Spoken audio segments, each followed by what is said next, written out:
नमस्कार. मल्हार टीव्हीच्या सकाळच्या बातमीपत्रामध्ये आपलं स्वागत.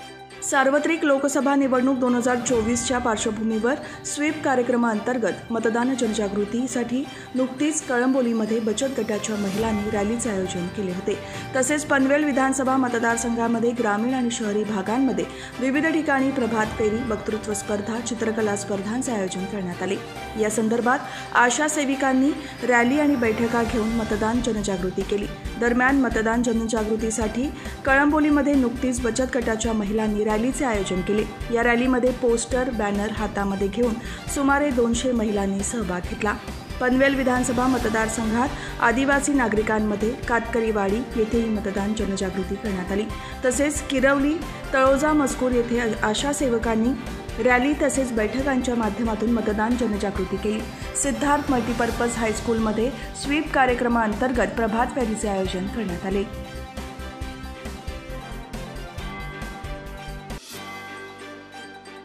मुंबई-पुणे द्रुतगती महामार्गावरील खोपोली पोलीस ठाण्याच्या हद्दीत 3 वेगवेगळ्या ठिकाणी झालेल्या अपघाताने मंगळवारी अपघाताचा वार ठरला.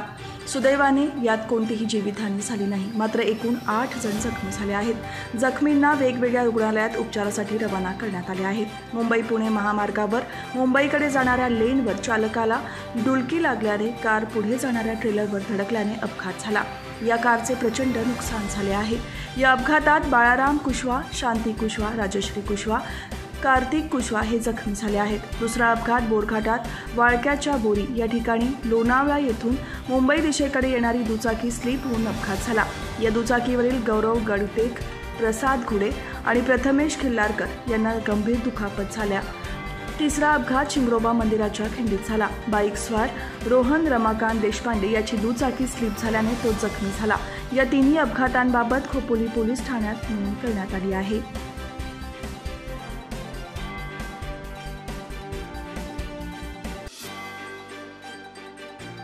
कामोठे परिसरातील दुचाकी आणि 4 चाकी वाहनांवरील चालकांना वाहतूक शाखेतर्फे सुरक्षिततेचे धडे देण्यात आले आहेत. यामध्ये प्रामुख्याने दुचाकी वाहन चालकाने डोक्यात हेल्मेट घालावे, दुचाकीवरून 2 जणांनी प्रवास करावा, वाहतुकीचे नियम पाळावे. त्याचप्रमाणे 4 चाकी वाहन चालकांनी सीट बेल्ट लावावा, वाहनांवर नियंत्रण ठेवावे. या प्रकारचे प्रबोधन तसेच सुरक्षिततेचे धडे वाहतूक शाखेचे पोलीस उपनिरीक्षक शैलेश भादरे आणि त्यांच्या सहकाऱ्यांनी दिले. या उपक्रमाचे कामोठेवासियांनी स्वागत केले असून वाहतुकीचे नियम पाळण्याचे त्यांनी आश्वासन दिले आहे.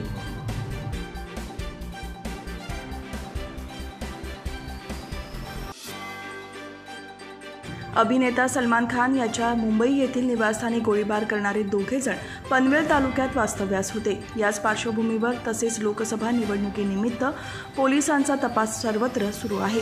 या तपासाअंतर्गत पनवेल शहर पोलिसांनी एका तरुणाला देशी बनावटीच्या अग्निशस्त्रासह 5 जिवंत काडतुसे जवळ बाळगल्याप्रकरणी ताब्यात घेतले आहे. पनवेल एसटी स्टँडच्या मागील बाजूने पनवेल रेल्वे स्टेशनच्या दिशेने 1 जण अग्निशस्त्र घेऊन येणार असल्याची पोलीस उपनिरीक्षक विनोद लबडे यांना बातमीदाराकडून मिळाल्याने त्यांनी वरिष्ठ पोलीस निरीक्षक नितीन ठाकरे यांच्या मार्गदर्शनाखाली पाळत ठेवून अग्निशस्त्र घेऊन येणारा पवन जसवंत सागर याला ताब्यात घेतले.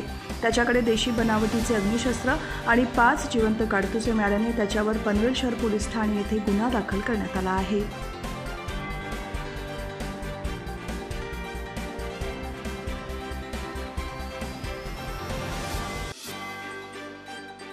मुंबई कृषी उत्पन्न बाजार समितीमध्ये आंब्याची विक्रमी आवक झाली आहे. एकाच दिवशी 1,28,000 पेट्या आंबा विक्रीसाठी मार्केटमध्ये दाखल झाल्या. यामध्ये कोकणातील हापूसच्या 85,560 पेट्यांचा समावेश आहे. बाजार समितीच्या फळ मार्केटमध्ये आंब्याचे राज्य सुरू आहे. रत्नागिरी, सिंधुदुर्ग, रायगड, कर्नाटक, तामिळनाडूसह केरळमधून आंबा विक्रीसाठी येत आहे. या हंगामातील सर्वाधिक आवकेची नोंद सोमवारी झाली असून फेब्रुवारीपासून पहिल्यांदाच 1,00,000 पेट्यांचा टप्पा ओलांडला आहे. मध्यरात्रीपासून ते सायंकाळपर्यंत कोकणातून 85,560 आणि इतर राज्यातून 42,850 अशा एकूण 1,28,410 पेट्यांची आवक झाली. आवक वाढल्यामुळे बाजारभावही कमी झाले आहेत. कोकणच्या हापूसला बाजार समितीमध्ये 200 ते 800 रुपये डझन भाव मिळत आहे.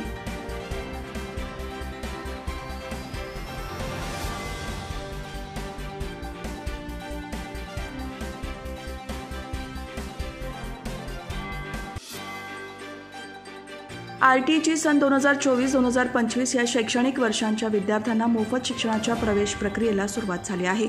नवी मुंबईमध्ये 138 शाळा RT अंतर्गत नोंदणी आहेत. संपूर्ण ठाणे जिल्ह्यामध्ये 2,600हून अधिक शाळांमधून आणि 43,000हून अधिक विद्यार्थ्यांना मोफत प्रवेश उपलब्ध होणार आहे.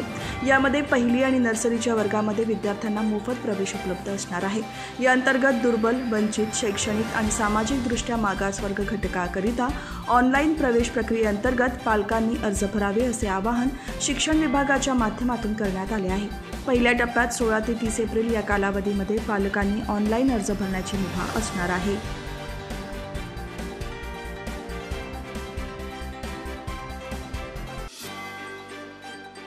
नेरळ येथील हुतात्मा चौक परिसरातून टाटा कंपनीची वीज वाहिनी जाते. या भागातील फॉरेस्ट, टेकडी आणि मोरोशी भागात मोठ्या प्रमाणात मोराचा संचार असतो. त्यातील एका मोराचा वीज वाहिनीला धडक लागल्याने मोराचा मृत्यू झाला आहे. मोर आपला राष्ट्रीय पक्षी असल्याने त्याच्यावर शासकीय नियमानुसार अंतिम विधी केले जाणार आहेत. फॉरेस्ट, टेकडी येथून हा मोर मोरोशी भागाकडे जात असताना तेथून वाहणाऱ्या टाटा कंपनीच्या वीज वाहक तारांना धडक लागली. त्या धडकेमध्ये निळाशार मोरपिसांचा मोर धाडकन जमिनीवर कोसळला. त्यावेळी ग्रामपंचायत कर्मचारी बाळुलिये आणि टॅक्सी संघटनेचे कार्यकर्ते किशोर भोईर यांनी वन विभागाला माहिती दिली. त्यानंतर तात्काळ वन कर्मचारी घटनास्थळी पोहोचले आणि त्यांनी मोराला उचलून टॅक्सी स्टँड कार्यालयात आणले.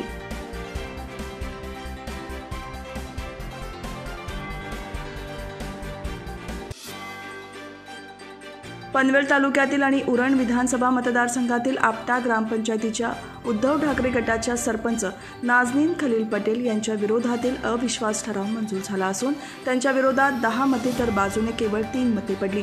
गेली अनेक वर्षे आपटा ग्रामपंचायतीवर शेका पक्ष आणि अलीकडे काही वर्षे ठाकरे गट पर्यायाने महाविकास आघाडीचे वर्चस्व राहिले आहे. पण आता ही ग्रामपंचायत भारतीय जनता पक्षाच्या बाजूने झाली आहे. नाझनीन खलील पटेल यांच्या मनमानी कारभाराविरोधात ग्रामपंचायत सदस्य आणि ग्रामस्थांमध्ये नाराजी होती.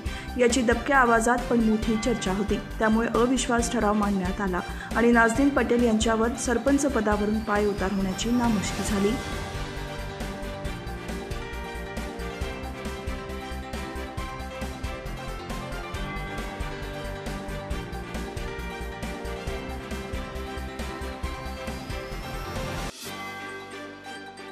ठाकरे गटाचे नेते आणि माजी केंद्रीय मंत्री अनंत गीते यांनी रायगड लोकसभा मतदारसंघातून इंडिया आघाडीचे उमेदवार म्हणून उमेदवारी अर्ज दाखल केला. निवडणूक आयोगाला सादर केलेल्या शपथपत्रात त्यांनी आपल्याकडे 8,19,59,000ची मालमत्ता असल्याचे नमूद केले आहे. गीते यांनी उमेदवारी अर्ज भरताना दिलेल्या शपथपत्रात 2024मध्ये त्यांच्याकडे 2,34,20,000 रुपयांची जंगम मालमत्ता असल्याचे नमूद केले आहे. म्हणजेच गेल्या वेळेच्या तुलनेत यावेळी त्यांच्या मालमत्तेत 59,32,000 रुपयांची वाढ झाल्याचे दिसून येत आहे.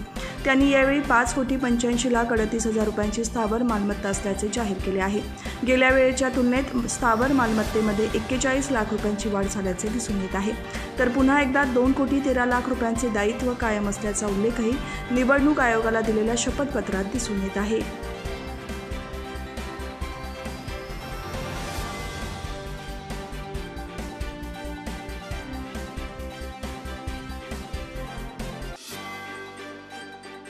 अयोध्या येथील भव्य दिव्य राम मंदिर 22 जानेवारीला खुले झाल्यापासून दररोज साधारणपणे 1 लाख भाविक रामलल्लांच्या दर्शनासाठी येतात. पण यंदाची रामनवमी रेकॉर्ड ब्रेक गर्दीची ठरण्याची शक्यता आहे. रामनवमीला दर्शनासाठी येणाऱ्या भाविकांच्या सोयीच्या दृष्टीने राम मंदिर ट्रस्टने काही विशेष सुविधा उपलब्ध करून दिल्या आहेत. सोबतच दर्शनासाठी येताना सूचनांचे पालन करण्याचे आवाहन सुद्धा करण्यात आले आहे. रामनवमीच्या दिवशी ब्रह्ममुहूर्तावरच दर्शन रांगेत उभे राहण्याची व्यवस्था केली जाणार आहे. रामलल्लाची मंगल आरती सुरू होण्याचा 1 तास आधी भाविकांना दर्शनासाठी रांग लावता येणार आहे. मंदिर परिसरात भक्तांचे पाय उन्हाने पोळू नये यासाठी खास मॅट उभारल्या गेल्या आहेत. भाविकांनी उन्हापासून स्वतःचे संरक्षण करावे असे आवाहनही करण्यात आले आहे.